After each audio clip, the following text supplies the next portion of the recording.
Hey everybody, welcome back. I'm Deez, this is my workshop, and we're going to kick off another Messin' in the Shop video. This is just going to be a short clip to get things started. What we need to do is clean out these two oil pots. They're pretty much empty right now, and there's a bunch of swarth and chips and steel and just junk and dirt and bugs and crap down inside them. Since they're empty, now's a good time to take them apart, clean them out, and then put in just enough oil so that we have the no-spill oil pot functionality, but have them refreshed with some fresh oil. After we get done with that, we're going to clean up this aluminum billet that I made. Many of these videos I'll probably clean some of this stuff up. This is a casting that I made out of that loaf pan for my first aluminum melt. And what I noticed is I've got a parallelogram. I've got two sides like this, then I got my flat sides. So I'm going to correct that. We're just going to zip the four outer sides of that square block plate out and put it on our stockpile. So that's how we're going to kick this video off. First thing, let's clean out these oil pots. Let's do this one first. This was my first epic no-spill oil pot. Still pretty proud of this thing. I had a little mishap. I think the first thing, we don't need that brush. Get rid of that. And this one, if you didn't see the build, I encourage you to go back and check it. Just search for no-spill oil pot on my channel and you will find it. It was fun. I was able to do some outside threading and inside threading, some boring. You can see what's inside that. Just chips, dirt. It doesn't matter for the most part on how these function, but I think it's a good opportunity to clean this up. Fresh oil in there. Get some fresh brushes. If you do go back and watch, you'll see that I milled this from, I turned this down from a single 3-inch piece of solid aluminum. I did all of these features on this thing. This was early on, and it took a lot of time, but I'm really super proud of this. So there's the top of that. And then, of course, the inside here. Pretty gross.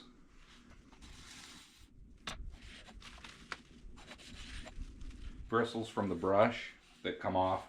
That's normal on those cheap brushes. Cleaned up quite nicely, actually. There's a bit of a burr here. I don't like that. Maybe we'll take that off while we're doing this. So that's all cleaned up. Let me grab a tool here. Let's see if we can take this burr off. There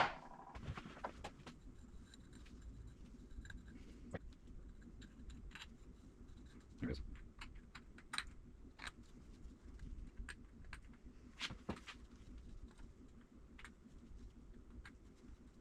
It's better. There. We'll fill these here in a minute. That takes care of this no-spill oil pot. Now this one is pretty empty. The brush is probably okay. We'll replace that too. Let's go ahead and take this top off of here.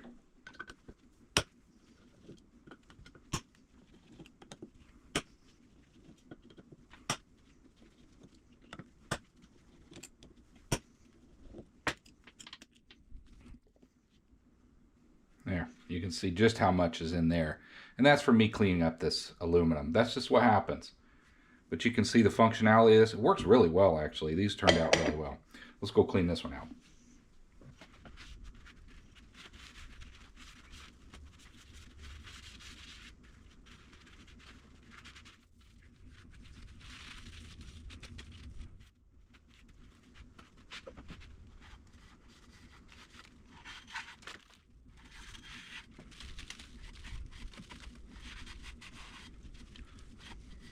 What a mess.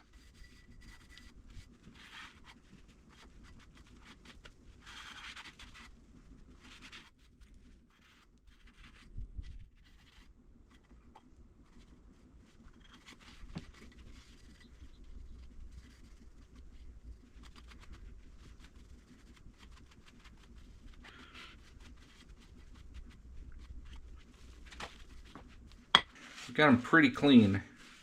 I don't know how many of you have been around or seen the no-spill oil pot that I made, but this is it. I milled this out of a pure 3-inch thick piece of solid aluminum and made this top for it. And I also made the base. Now this was out of a 3-inch tube, and then I made out of the same 3-inch aluminum base, I made a base, and then we turned this down to make it nearly invisible seam on that. And I just used some RTV to seal the bottom of that as well. A little bit of dirt on here. It's been used, so it's starting to mar up a little bit on the bottom, but that's okay. That's what this is for. So we got that nice and clean. And one thing to remember is you don't want to overfill these oil pots. If you overfill them, then they'll spill. So you don't need a whole lot anyway when you're doing operations where you're putting in, you're just using the brush for oil. You just need a little bit in the bottom of it. I'd say, let's go ahead and fill this one. Usually I'll just fill it from the top. You don't have to take the top off of it, but let's put in a couple tablespoons. And this is a kerosene mixture. I use hydraulic oil to 1 kerosene. So 3 to 1 mix. And it thins it out. It seems to work really well. I like this stuff. So we got that in there. You put this top on. You can see a couple tablespoons in there. Put this top on. A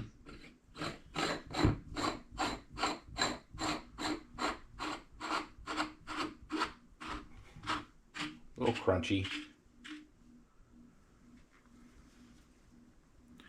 And there is that. And I opted when I made this thing to leave a seam just to see for the looks. And this is how it works. If you spill it, it can roll over. It's not going to spill. And in theory, you can turn it upside down. I don't know if that'll work, but we'll see. There you go. So it's a no-spill oil pot, and that's how it works. These are, when they're on the mill or the lathe and you knock one over, you don't have to worry about your oil spilling everywhere. You just pick it back up and you're good to go. This is the same concept. This one works very much the same. So we're going to put in just enough to cover the bottom. Doesn't need a whole lot. And then you take your lid here. And I've seen, there's variations of this. Mr. Pete's got one made out of like a tuna can, chicken can. There's people use pop cans. I've seen some people make no spill out of a pop can where they roll the edges over. There's a lot of creative ways. You can even go as simple as a no spill paint cup.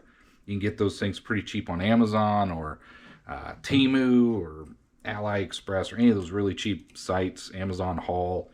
It's just a plastic container with the exact same concept of this. They're usually red and blue for those paint containers, but they do the same thing. A lot of guys will use those in their workshop. In this case, I didn't want to do that. I wanted to make my own. And so I made one, and then I was recycling this thing. I thought, you know what, maybe I can make a couple more out of these wheel hubs, and sure enough, I did, and they turned out. I use this one probably more than the other one now on the mill. I like the low profile of it as well. It sits on the mill table nicely without having too much height to get in the way of other things. And I like the looks of it. Okay, that takes care of that one. And if all is well in the world, this works the same way. There, if it falls over, you don't have to worry about it spilling. That's how they work. Let's get a couple brushes for these things and put them back in their homes.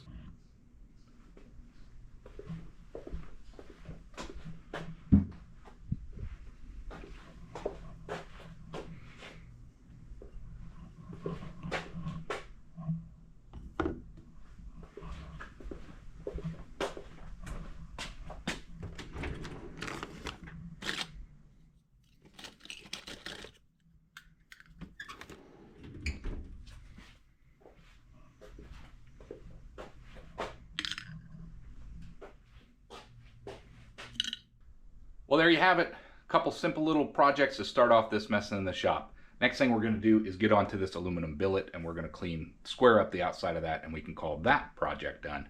Then we'll get on to some more interesting stuff. We're going to try using this 2-flute end mill on the bottom. I did use this to do some of the edges. The real reason I can't use this is because these faces are rough, and I don't have enough Y travel.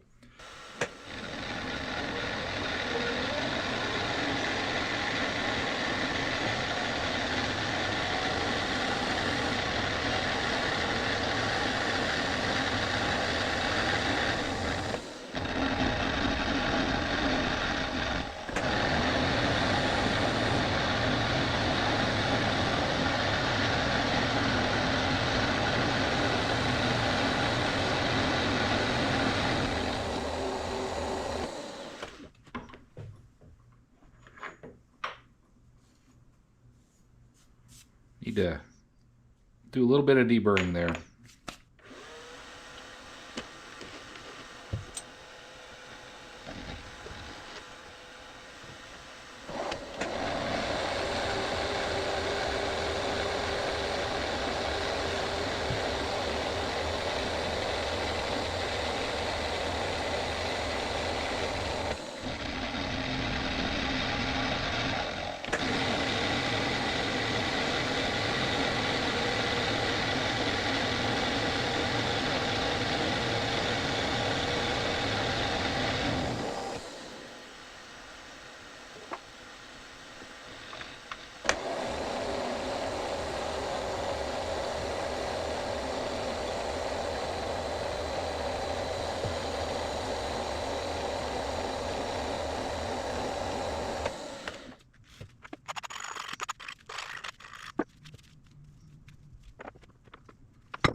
So overall, this thing is 881 thou on that end. Let's flip her over. 884. So that's 3 thou discrepancy from this end to this end on the flat surface. Let's do the same. 883.5.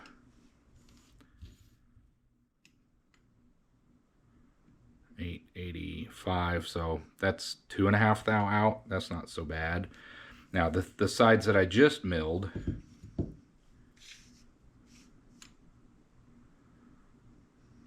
376, 3766. Now flip it in for end. 3765. That's 1 thou difference from these two sides, which I milled this end, flipped it over in this. That's pretty good. And this end is 3543. Flip it end for end. 354. There's got to be a burr on that or something. 3545. 354. That's like 2 thou out. That's not bad. Overall, we got a really nice squared up piece of aluminum for a future project. Let's get on to that next task. Welcome back, everybody. I'm hanging out here with my dad and my bro, and we're going to turn down some of this aluminum, usable piece aluminum melt that my brother and I did not too long ago. He's not really ran one of these machines, so this video is going to be not a lot of talking, but a little bit of recording, and I'm going to show him how to turn down this material so that he can maybe get into this machining hobby as well.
did a big time lapse there with my brother, and I just wanted to teach him a little bit of using those machines, specifically the mill in this case.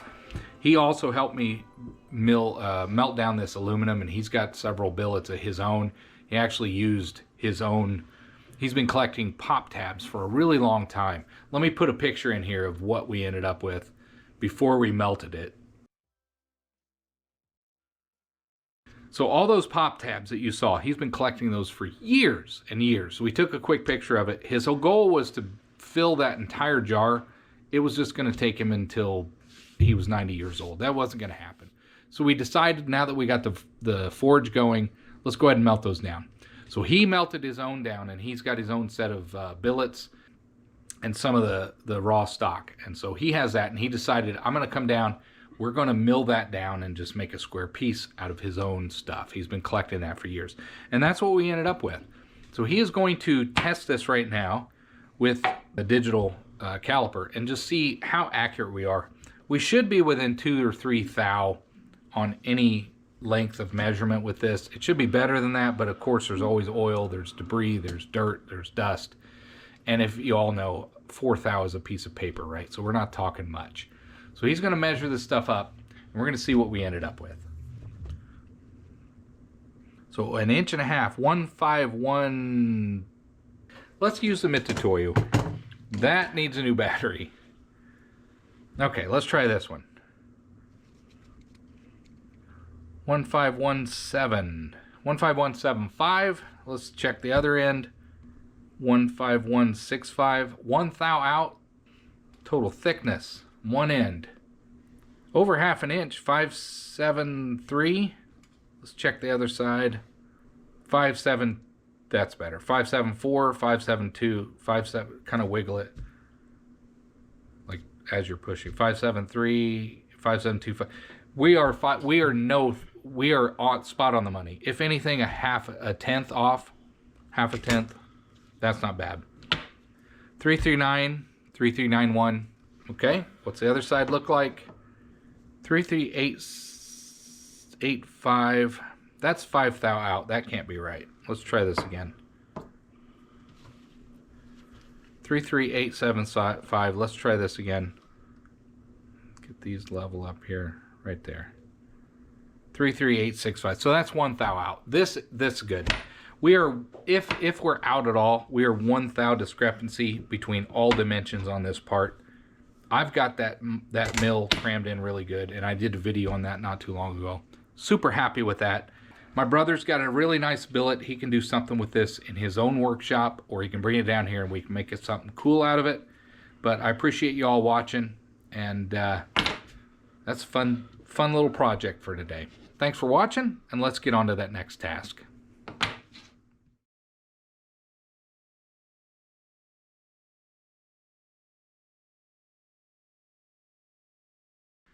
Here's another clip for messing in the shop. I bought a couple things for the shop just because it's, it's a workshop. Sometimes you need to buy some things to clean up and do some others. I wanted to share this with you. Let's get this box opened up while I'm in the middle of another project and just share with you what we got going on.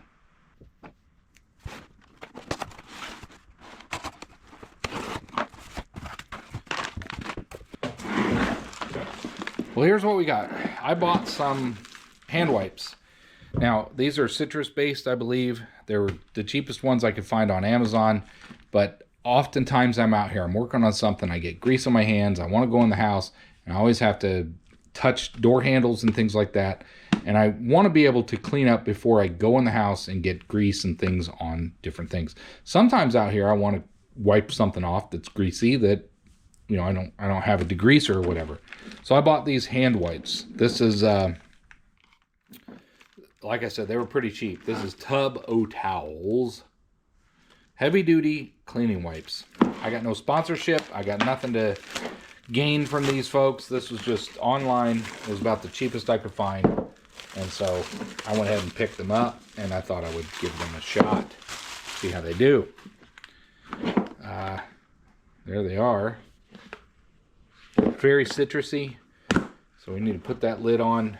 Actually, probably need to figure out how to pull one of them up to get them started.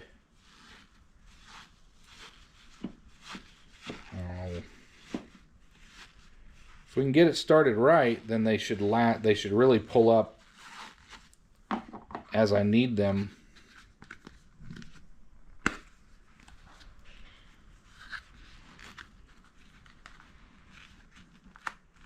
There we go. Hopefully that's it. Let's pull one of these up. Nope. There we go. We'll just stuff that one back down in there. They smell good. Degreaser. Little bit of a detergent in them. I got a little too many on that first pull. That's okay. But this is what I was after. Something to be able to clean different parts in my hands before I go in the shop. Tub O towels. They smell good and they seem to take the grease off. We've got a 5-pack of something.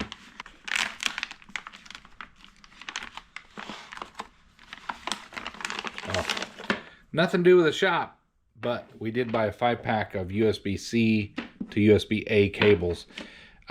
Everything Apple and everything is going to USB-C, and I have some issues in the home where I don't have charging cords to be able to charge my phone and different things at night. So I decided to buy a 5-pack of these. Hopefully these are not compromised by overseas actors. I don't know. Some of the stuff you got to actually watch out for. If you're in the tech world, you understand that. There's a lot of crazy stuff going on these days, but these were pretty affordable, and I need to charge my phone. Hopefully there's nothing wrong with these cables. Got them off of Amazon. USB-A to USB-C. Thanks for watching, but let's get on to that next project. We're going to get on to that next task. I wasn't going to record this, but I decided some of you might be interested in seeing this. One thing that's been, I don't have a lot of complaints about this mill, but one thing that I've mentioned it before, but one thing that frustrates me is this back guard that's on here. Now I like having this. It protects your ways and things on the back on the column, but the problem is when you have your slide or your glass scale for your DRO, it hits this. Now that's about another inch of travel that I'm losing by having this. 1.25 inches if it was to be able to go all the way back. There's a couple different things going on. This bracket is hitting. The first thing that hits is my vise. So the vise hits. Now the scale will go underneath, but then you have 2 cap head screws that are on the bottom of this holding all this together, I guess. So what I'm going to do is take those cap head screw off. This is a little exploratory mission, and we're going to see if we can figure out a way to either bend this bracket up or move it up a little bit and regain some of this lost functionality. I don't think I'm going to be able to regain much because I do have the vise, but if I don't have the vise on here, about like that, I should be able to go even farther. But then right there, I hit the screw. So I'm only getting 1/4 there. So if I really needed some travel for a particular project, I'm losing a lot with the vise and then this. This is a good another inch here. So I'd at least like to bring this up and clear that cap head screw. So we're going to see what's behind all this and see if we can improve that.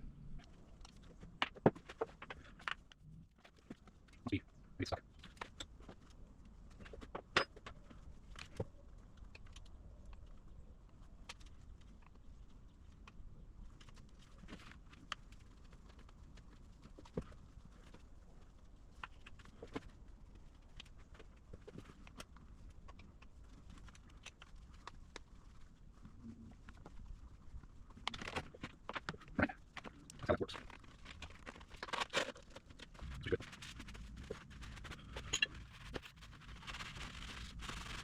Well, that's interesting. You can see there's the ways and what's underneath there. So it's good to have this, but like I said, the only problem is the way that it mounts. I wonder if I can bend this up.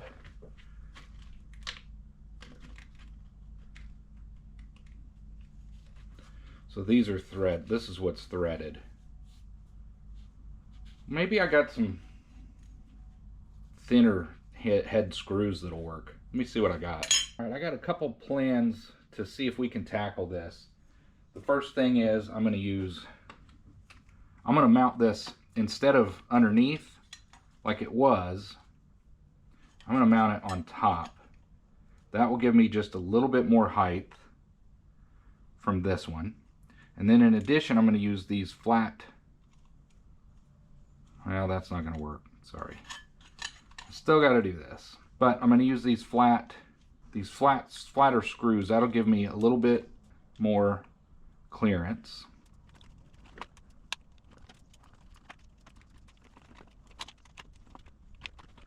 We'll take care of that. The other thing I'm going to do is try to raise this up. I'm not going to do it now, but I might cut some slots in this bottom bracket so I can raise that up just a little bit more.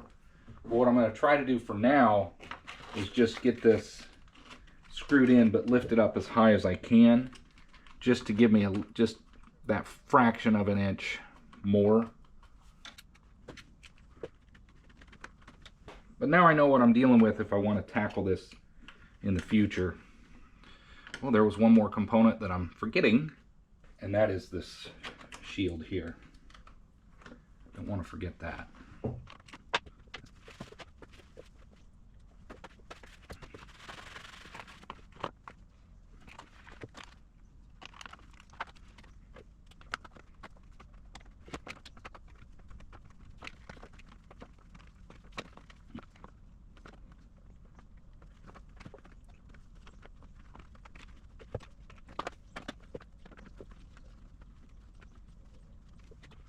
Not very exciting to see, but if you were curious about your setup and ways that you can maybe improve a little bit of clearance, that's what's under there. Now I can start thinking about different bracketry or maybe improving that in other ways. But for now, I want to see if I can lift it a little bit. Well, let's see if we made any improvements. Now again, I'm not going to be able to fix the vise side. That's just, I mean, I'd have to raise that thing up a half inch, 3/4 of an inch, maybe an inch. Well, let's see if we can clear it with the scale now.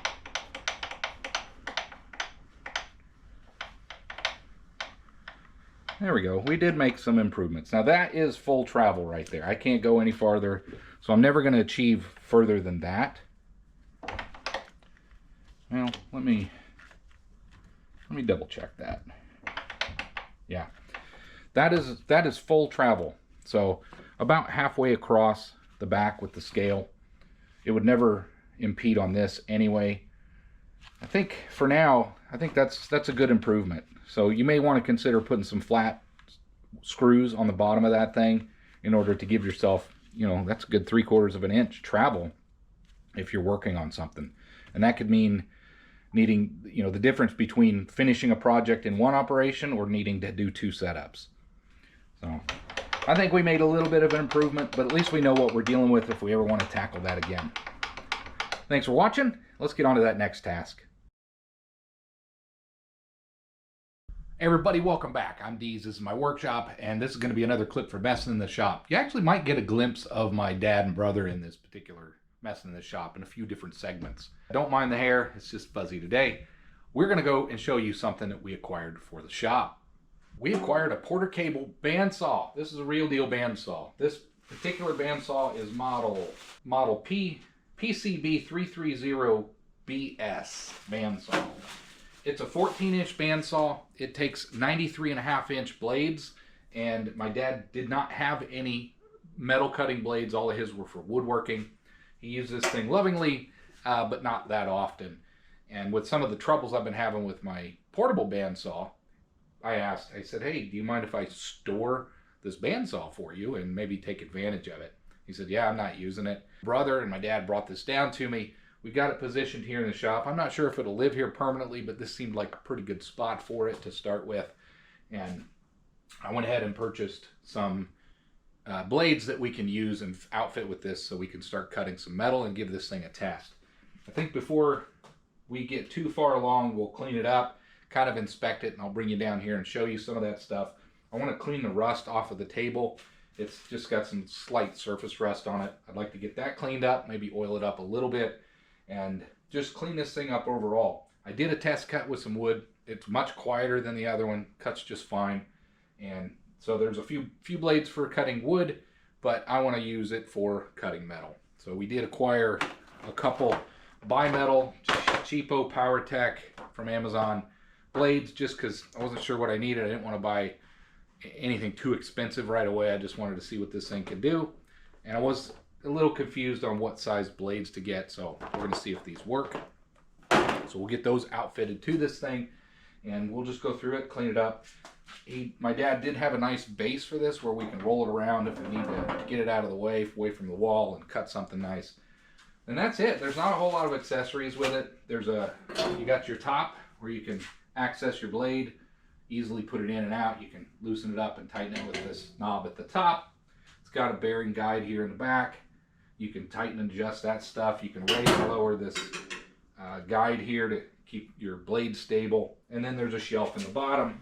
It's just a cabinet really, and there's not much in there. Just some literature. I think he's got new rubber guides in case these wear out that go around this wheel and possibly this bottom wheel.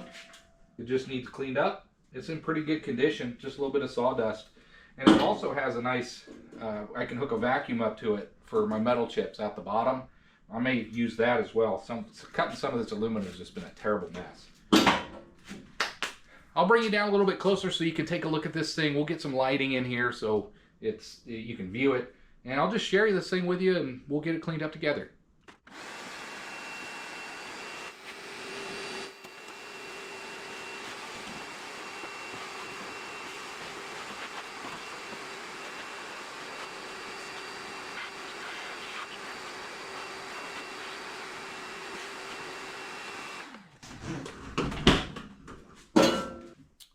Well, let's try to get some of this surface rust off of here.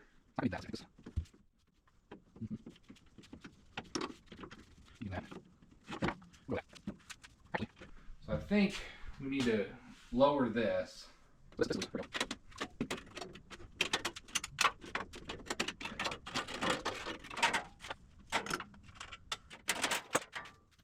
Okay. Well, we got that off of there. Here's our little aluminum protection plate. This is our guide, our stop. I just want to clean off the surface rust off of this. I'm going to use some Scotch-Brite, but I think it'll be nice if I can use a little bit of oil with that. I might use WD-40, but let's try a little bit of oil first. I don't want this to be oily necessarily. I just want it to be clean.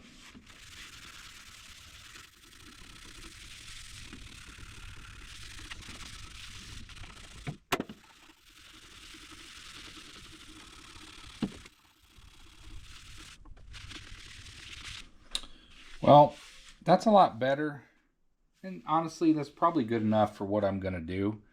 So I'm going to go through all of this, get all this cleaned up. I might use some WD-40, and we'll get this knocked out.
All right, we're gonna see if we can get this in here. We got everything cleaned up pretty well. It's not perfect, but it doesn't need to be. We're just gonna make it dirty. So let's get this out of here. And we'll try to get this installed.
That's hot. I'm gonna have to do some tweaking on this, but obviously these, I don't know if these are the right blades. That's why I just bought a couple. It didn't want to cut through this steel very well. I'll keep playing with it. This is way too hot to touch. So, but anyway, proof of concept. Hope you enjoyed. We got this thing cleaned up. We got an upgraded bandsaw. Let's try this again. This got real hot, and it was just kind of rushing the other evening. The 14 threads, tooth per inch, and it did not cut like I thought it would compared to the 18 TPI threads per inch, teeth per inch on the other one. So I'm gonna do another quick test and see if this does any better, but I may have to order another blade. I'm gonna return one of those. It got really hot quick too, so I don't know. I could have cut this on the other bandsaw and it wouldn't have got so hot so quick. So I'm gonna try this again. We'll see what we got, and then I'm gonna probably have to bring you back when I get a different blade yet. I'll just use this one for wood or plastics, things like that. Let's see what this does. One more test cut.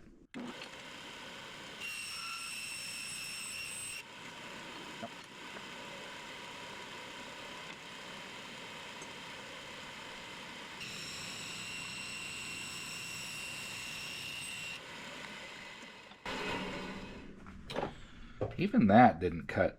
I mean, it cut straight and well, but that didn't cut through that as quick as I thought it would. Maybe I can play with some speeds and other settings. Let me mess with this a little bit, see if I can make it better. But right now, this just doesn't cut. I cut all this with the other bandsaw, so I know this metal is cuttable. This ain't working.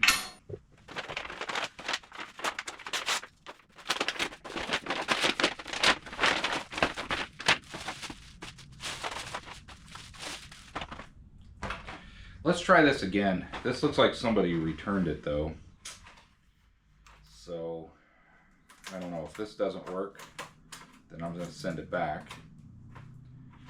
Not having a lot of luck with this. This is a 93.5-inch blade. I used a Power Tech off of Amazon. It was a 14/18 is what it said. It was a dual metal, or anyway, it's supposed to cut metal. It didn't cut metal. It didn't even cut aluminum very well. I don't like the signs of this one already. It really appears like it was opened. I'll probably have to return this one and order another one. Let's see. I do like the teeth pattern though.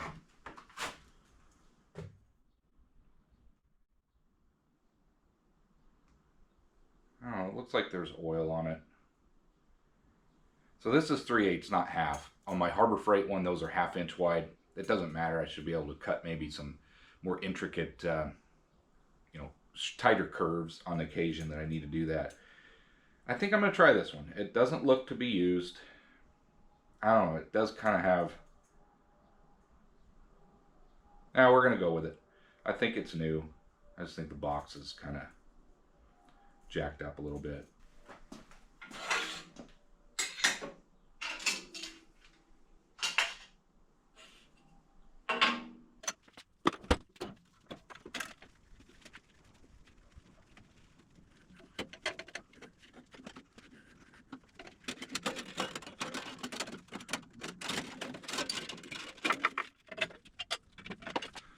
If you're interested, this was a much thinner, but this is also 14 TPI, I'm pretty sure.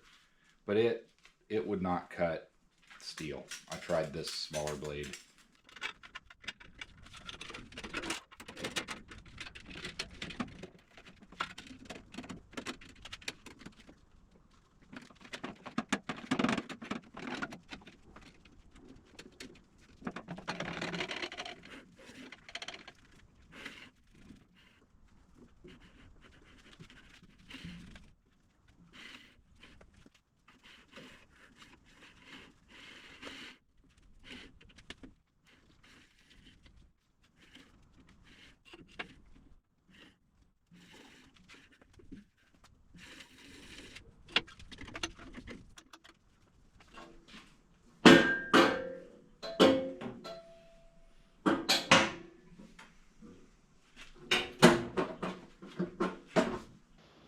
Well, I think we're going to close out this segment of messing in the shop.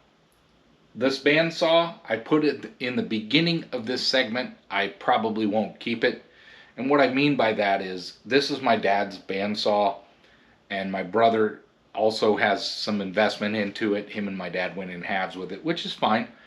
And my brother's like, you go ahead and take it. You could use it.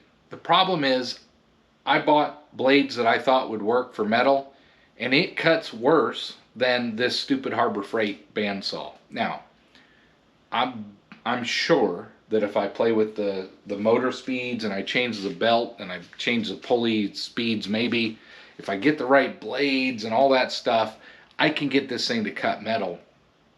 But I personally believe this thing is optimized more for wood work.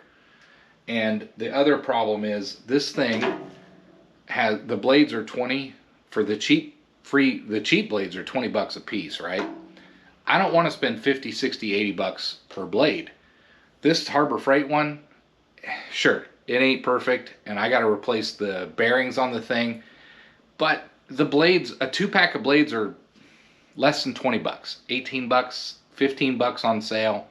I'm going to opt to stick with the Harbor Freight bandsaw, and I'm going to give this back to my brother so he can put it in his workshop. They do a lot more woodworking than I do, and that is the direction we're going.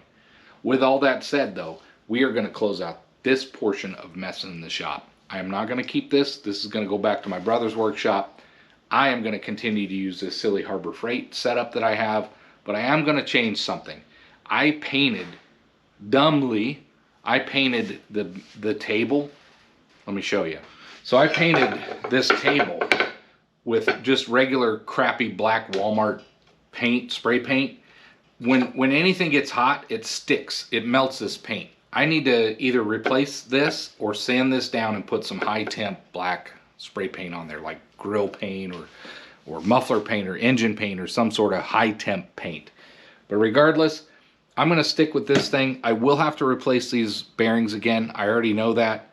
But this thing's doing what I need it to do. It's small, and I think I'm going to stick with it.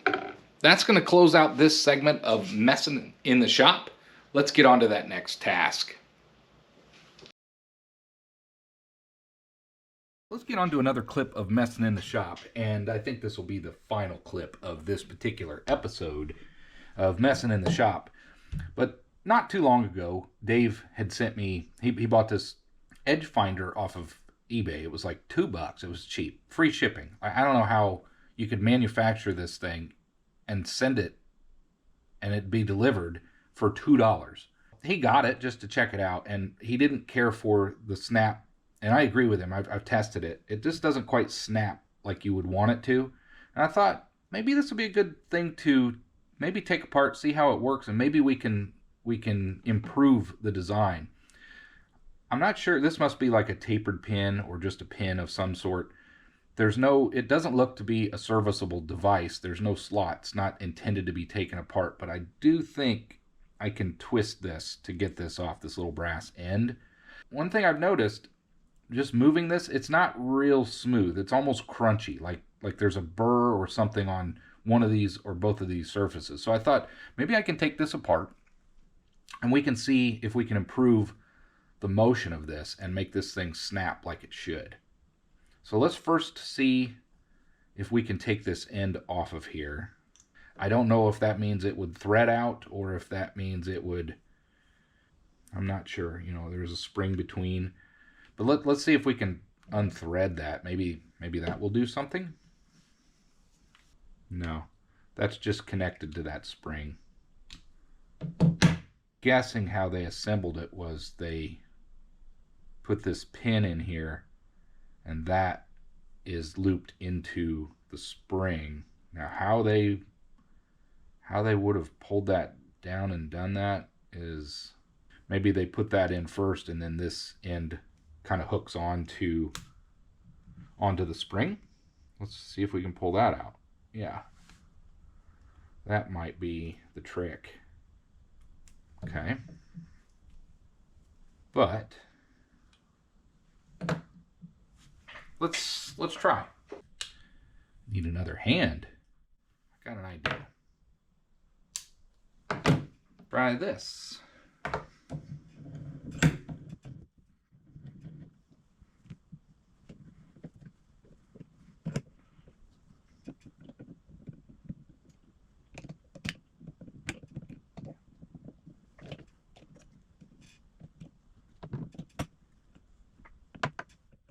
Success, we're in. So that must be how it works. They put that in there. They probably hook something in there. They pull this up and then they hook this little brass piece back on. Pretty simple, interesting, nice little machine part. I could remake that if I wanted to, if I needed to for some reason. Now we're inside this thing. Let's see if we can feel any burrs or anything on the face of this. Actually looks to be a burr, a little indent down here. You can catch my fingernail on that. So maybe that's part of it.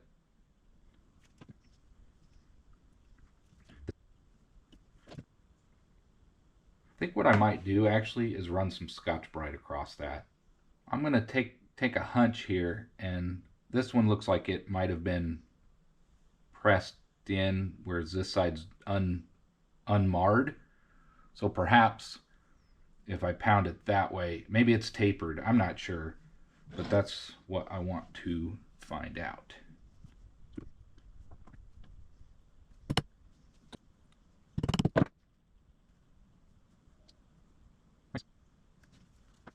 Let me get a container so I don't lose my parts.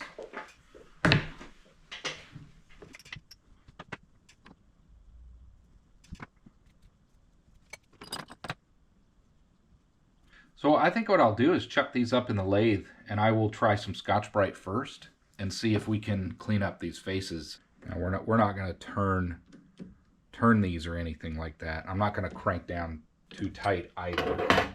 Just want to clean them up with some Scotch-Brite. I can feel a little bit of burn on that.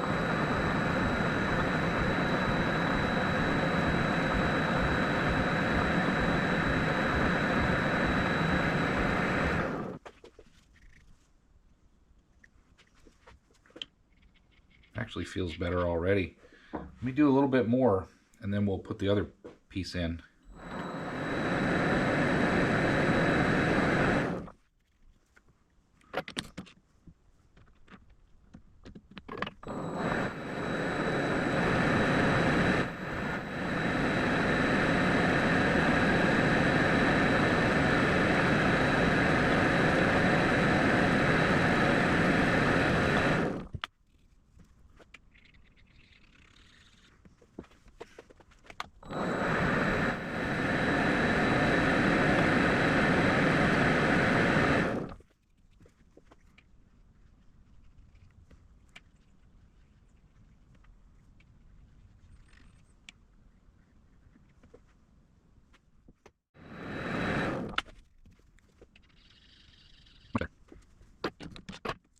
Well, now the trick is going to be to see if we can get this thing put back together.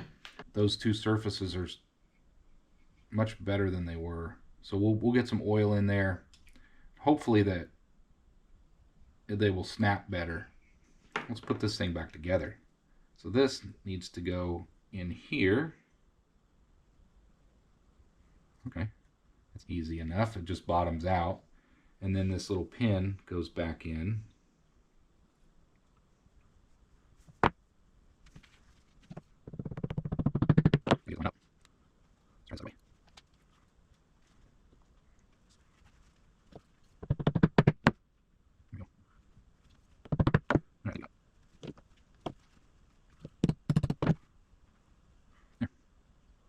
So that'll hold that. Now, I do want to put some oil in there.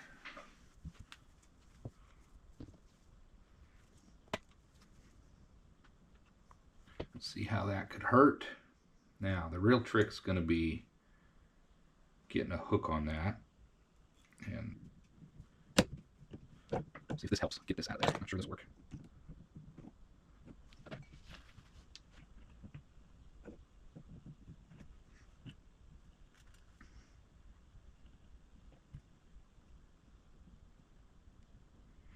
This might work. That wasn't so difficult at all. Now let's put a little bit of oil in that as well.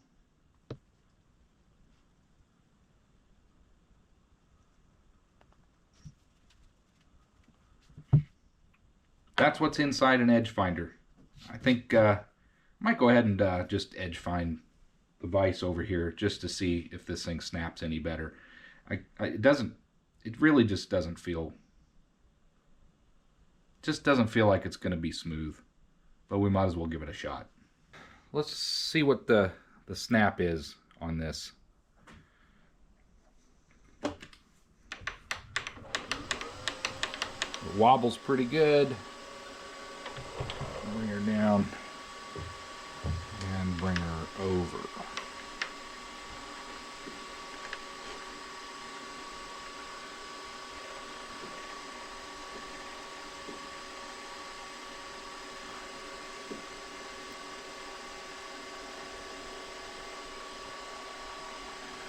Yeah, it just doesn't snap well.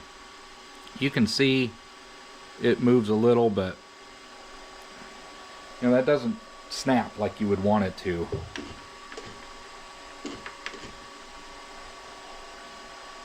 Let's try the bigger portion.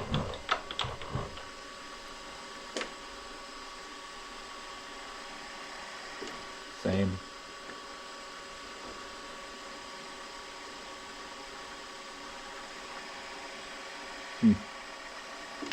Yeah, overall, I just think in some applications this will be a handy edge finder. It's got different features, it's got different lengths, different thicknesses. This could come in handy for just maybe that unique situation. But for now, I'm going to stick to the normal edge finders that I use, and I'll put this in the drawer with them for those unique projects that we're working on. I hope you enjoyed to see what's inside one of these edge finders anyway. We're going to close this Messin' in the Shop episode. Thanks for watching, everybody, and I hope to see you on the next one.